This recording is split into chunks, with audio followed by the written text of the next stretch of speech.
Hey guys, Jerid Fenderson, the legacy engineer here, back again to give you guys some great content. So last video we talked about the mental sides, emotional, physical, spiritual, and financial side of the house. All right, but today we're going to break down the structure and the way that it relates to most people in their life. So this is just my personal theory of how it works. But this channel is mainly going to be about the financial side of the house, but we can't talk about the financial side until we get over the mental side, the emotional side, the physical side, and that's going to manifest its way financially and spiritually into how your life turns out. So it would be a huge injustice to you guys if I don't talk about how this relates to this and how it relates to this. Again, mainly, this is what this channel is mainly going to be about, but we cannot neglect these parts and the critical role that they play in it. I remember being no older than 4 or 5 years old in this particular memory, and it was a wall, my mom's belongings, me, and my mother. And I just remember feeling so loved in that moment because my mom cared for me. You know, anytime you're scared, you just want to go in mom's bed and you want to, just be safe. That's where you want to be. You want to feel protected. And in that moment, I felt very much protected. And then when I got older, I began to think about that memory more and more. And then I realized that the reason why I was sleeping in that bed in that particular configuration is because we were in a homeless shelter. And that's why my mom did that, because she was trying to protect me. And I tell you this because that's how I started. That's how my life began. I say I was homeless as a child, not because I want pity from you, but because I want you to understand from the bottom of my heart, it doesn't matter where you start, because at the end of the day, you have to start from somewhere. All right. And you cannot control how you came out the womb. You don't get to pick your parents. You don't get to pick your circumstances. You don't get to be born rich. You don't get to choose how you were born. You don't get to choose the cards that you were dealt. All you can do is play your hand, and how you play that hand can significantly determine what's the next hand that you get and how good you can get at the game in a way that allows you to go from where you're at to a place that you never thought possible by mastering the mental, the emotional, the physical, the financial, and the spiritual. And we are going to get into that because it flows. You must first think it's possible, then believe it's possible, and then you need to make it happen. And that's going to manifest financially and spiritually. A lot of the times you don't even get to choose what happens along the journey. I remember being adolescent, maybe 10, 11 years old. I get home from school thinking everything's fine. I go upstairs and I get ready to play my Xbox 360 that I had. And I get ready to turn it on, it's not there. I go to my mom and I'm like, hey, did I get in trouble? Did I do something wrong?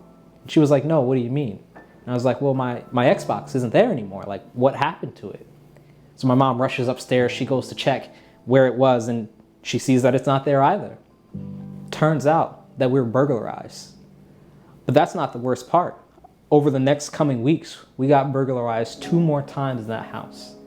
The last time that we got burglarized, they literally took their time and cleaned out the entire place. Now, being burglarized is a crappy experience. It definitely did a lot of things to me mentally, and one of the things that it did to my benefit was that it allowed me to have a healthy relationship with things. I'm not very materialistic. I own what I need and not much more than, because I don't have that kind of attachment to things.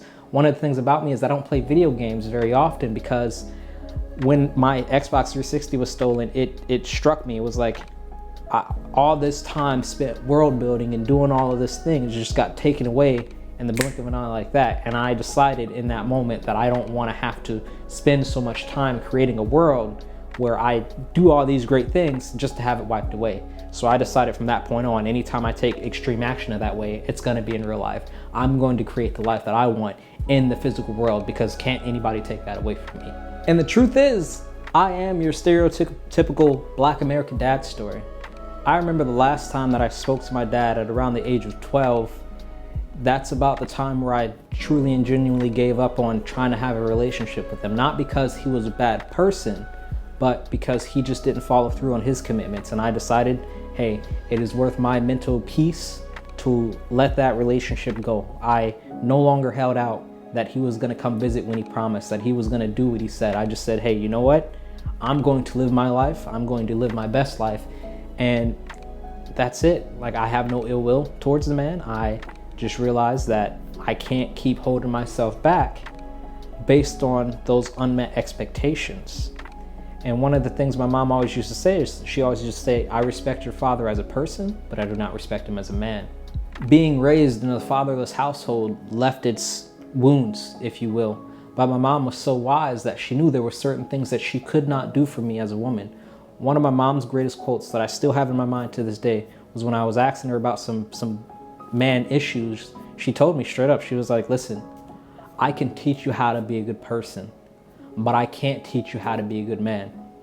My mom, she was literally giving me permission to exceed her knowledge, her experience, her expectations in ways that she knew that she could never match up to. She knew that she didn't know everything. And she allowed me, that was the beginning of my journey of outgrowing her and creating this best life for me, doing what I needed to do in order to get where I wanted to get to. And that's funny because I remember the first time that I ever told my mom that I wanted to be wealthy. And I'm not talking about working a good job. I told my mom, hey, I want to be a millionaire. Like, I want to be really, really rich.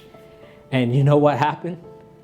My mom was pissed, all right? Because she had the limiting beliefs that rich people were evil, that they were greedy, that they were vindictive, malicious, angry, all of that notion, all of that jazz, because she was taught to believe that.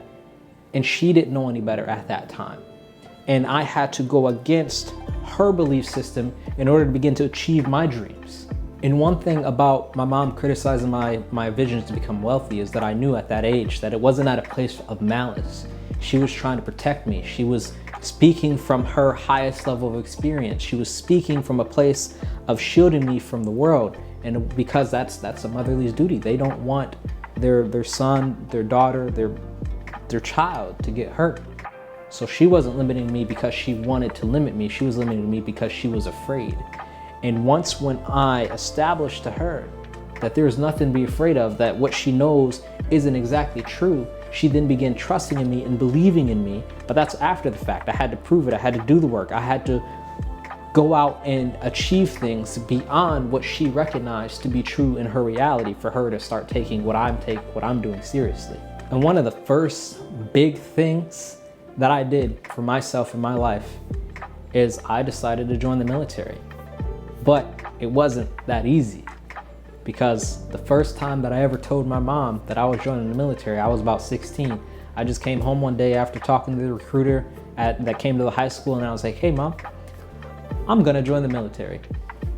Again, my mom was pissed. Being her only biological child, her need to protect me kicked into overdrive, and she was like, you are not joining the military. I don't want to have you come home not being alive. And I told her, I was like, listen, I'm joining the Air Force. I don't want to get shot at either, but this is the best opportunity for me given the situation that we're in. I'm not going to have you pay for my college, because even though I know you would work yourself to death, that's not what I want from you. I'm going to do this.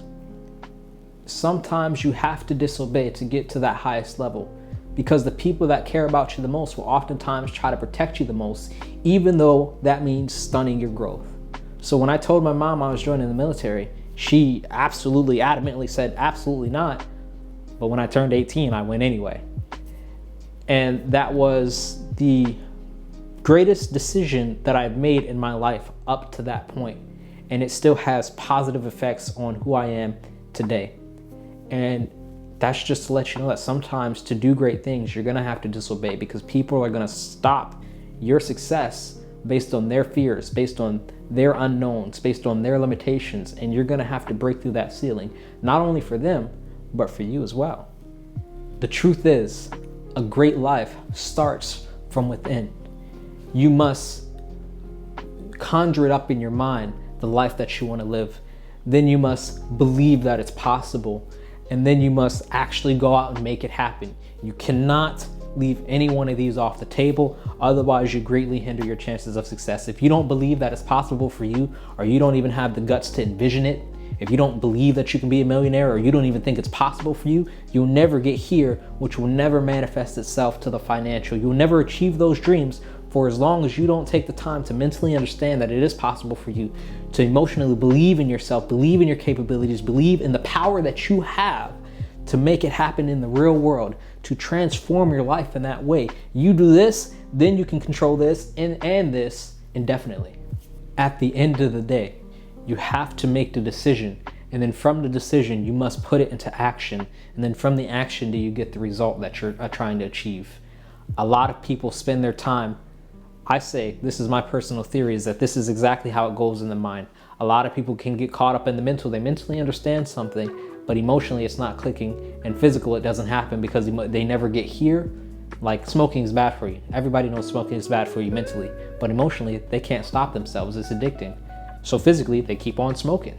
At the end of the day, you have to make the decision, and then over time you have to follow it with action. A lot of people, they try to skip steps. They try to think, oh, if I just do the work, I can become successful. Oh, if I just think it, I can become successful. No, it's all of it. You have to think it, you have to believe it, and then you have to put in the work. You cannot skip steps. You cannot mess around with the order. You must go, what are you trying to accomplish? Think about it. What do you need to do to get to where you're trying to get to? Do you believe that you can do it? Are you capable? Do you feel ready to put in the work? And then once we do that, now it's time to put in the work. This is where the rubber meets the road. Without this is why this 3 lines versus 2 versus 1 is because without this, nothing happens. You can't begin to create that reality if you don't begin to physically alter your reality.